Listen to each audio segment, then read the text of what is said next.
5.5 महीना हो जाओ, 6 महीना हो जाए, साल हो जाए, हठधर्मी सरकार है, उसे किसानों की कोई परवाह नहीं है। पर किसानों ने भी ये ठान ली है कि जब जाएंगे आर पार की कुश्ती है हमारी और सरकार की।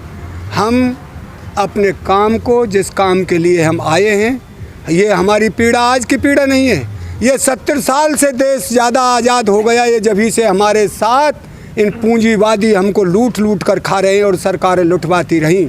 पर जो इस सरकार ने किया है इसका सबरा देश देख रहा है, किसान खड़ा हुआ है। अब इस बात पर जब तक ये काले कानून वापस नहीं, MSP की गारंटी नहीं और बिजली के बढ़े हुए और भी जनसंख्या का बढ़ेंगी, अभी तो बात यह है कि यहाँ से हम जाएंगे नहीं जब तक। किसान कहता है कि हम 2024 तक आंदोलन करेंगे, कैसे टिक पाएगा किसान 3 साल तक करीब?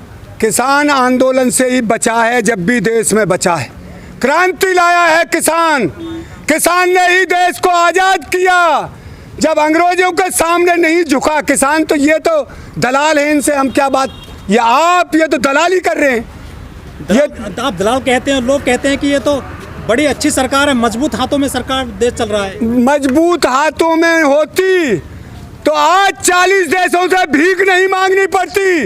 एक साल में जिस सरकार पर अपने इस रोग को कंट्रोल करने का कोई उपाय नहीं हो पाया, तो फिर मजबूत हाथों में क्या रहे। भारत 2 हिस्सों में बटा हुआ है, एक है डिजिटल इंडिया जिसे इंडिया कहते हैं, और एक है भारत।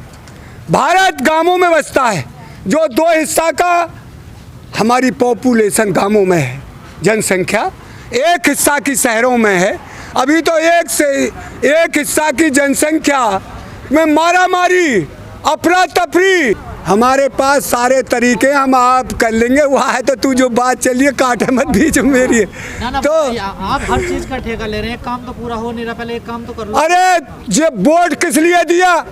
हमको शिक्षा चाहिए, हमको स्वास्थ्य चाहिए, हमको मंदिर हमारे गांव में है, वो मंदिर बना दिया, हम मना नहीं करते, पर मंदिर का प्रधानमंत्री बनाएगा? मंदिर की नींव प्रधानमंत्री ने हॉस्पिटल की नींव क्यों नहीं रखी? इसने स्कूलों की नींव क्यों नहीं रखी? ये राजा ऐसा नहीं है, सुन भाई, ये राजा कोई वैसा नहीं है माँ के पेट से राजा बन के आया हो, मुकुट बनता हो। ये राजा सारी जनता ने बनाया है। इसका काम है प्रजातंत्र में जनता की रक्षा करना, जनता सब धर्मों को मानना, किसी धर्म का ये ठेका न ले लेना मैं हिंदू हूँ। तो मोदी जी ने पूरी दुनिया से गैस मंगा तो लिए, ऑक्सीजन क्यों मंगाई? यहाँ क्या है? यहाँ नहीं है गैस, यहाँ क्यों नहीं उपलब्ध हुई? कहाँ गया ये पैसा? हमारा टैक्स का पैसा कहाँ गया? इसका जवाब दीजिए। पूरे भारत की जनता टैक्स देती है, इसे ये अपने कुर्तान में ही खा गए, खादी में खा गए नेता। और हमारे उत्तर प्रदेश का हालत देखिए, मैं तो अखबार पढ़ लेता हूँ भैया किसी दिन। हमारे योगी जी महाराज कहते थे 4-10 साल में जो दशकों से जो नहीं हो पाया, 4 साल में कर दिखलाया। आज उनके 8 MLA अपने, एक उनमें मंत्री भी है बेचारा, हमको अरे मर गए यार, उनको तो मर गए, बैठ का वो तो बेचारे राम को प्यारे हो गए। MLA मर रहे, मंत्री मर गया। और एक वहाँ का है फिरोजाबाद का लोधी MLA है कोई बेचारा, जनानी की हालत खराब हो गई उसकी की, उसको आगरा रेफर कर दिया। और उसे आगरा में जब 12 घंटे के बाद एडमिट किया। जब MLA की ये हालत हो रही है तो हम गरीब जब हमका इलाज कौन करेगा? लेकिन योगी जी ने कहा था कि जितने अस्पताल हैं उत्तर प्रदेश में किसी पे भी ना बेड की कमी है ना ऑक्सीजन की कमी है। योगी जी कहते हैं कि पूरी, मैं तुझे हॉस्पिटलों की हालत अपने हमारे फॉरेन में एक PSC छोटी सी बनी है, उसमें घूरा पड़ा, कोई देखने वाला नहीं, ना वहाँ नर्स बैठती ना कोई डॉक्टर बैठता। पैगाम में एक है जो हमारी एरिया में एक पशु हॉस्पिटल था, वो बर्बाद हो गया, वो घुर गए, सब कोई डॉक्टर ही नहीं आता। तो यहाँ मैंने ये गाजियाबाद सिटी है, इसमें मैंने आज से महीना भर पहले पढ़ा, यहाँ 33 डॉक्टर की गिनती है, 27 डॉक्टर उस हॉस्पिटल में रहते हैं। उस हॉस्पिटल में एक CMO बन गया है डॉक्टर, और अब वहाँ 5 डॉक्टर हैं, फिलहाल का छुट्टी पे चले गए। जन बता रहे 27 में तो 12 डॉक्टर और 12 में तो 5, तो बताइए हालत कैसे सुधरे इसकी? देखिए अब यह बात है कि इन्होंने बच्चों के स्कूल तो बंद कर रखे हैं 1 साल से, और जो उनके गार्जियन है वो फीस दे रहे हैं, उन मास्टरों ने यह कह दिया कि हमें फीस चाहिए, भाई हम तो फीस देते, पढ़ा बच्चा एक भी दिन नहीं, फीस घर से देनी पड़ रही है।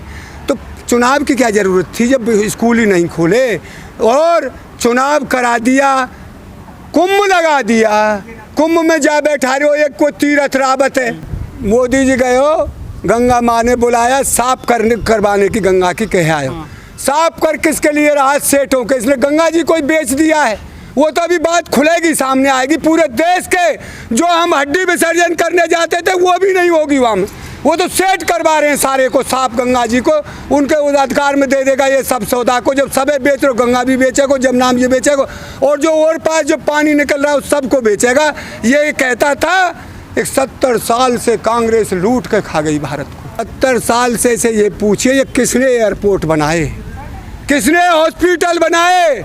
मैं पढ़ा हूँ, सरकारी स्कूल थे पूरे देश में, अटल बिहारी जी आए वही ख़त्म कर गए सरकारी स्कूल ने। तो इन्होंने तो ये है नाश करना था देश का, सो कर दिया। जिनके आज हम गीत गाते हैं और उनको अटल बिहारी जी को, और पेंशन ख़त्म कर दी। बुढ़ा हो गया जिसने बंदूक ला दी है कंधे पे, सिपाही बेचारा, और वहाँ में उसमें भी है हमारी सेना में, बुढ़ा हो गया। बच्चे बुढ़ापे में रोटी किसी को नहीं देते, पैसा मिला इकट्ठा, वो हो गया, पैसा का तो सब लगा ही देते हैं। अब जब महीना नौकरी आती तो बुढ़ापे का उसका का सहारा था, उसे ख़त्म कर दिया। ये अपनी पेंशन ने क्यों ना ख़त्म कर रहे, अपने भत्ता क्यों बढ़ा लिए? जो देश की कमाई को लूट लूट कर ये खादी खा रही है, और सबसे ज़्यादा ये बीजेपी सरकार खा गई देश की कमाई को, जो आज देश को तबाही झेलनी पड़ रही है। पहले पोलियो रोग आया, उसकी भी दवाई हमने देखे हैं।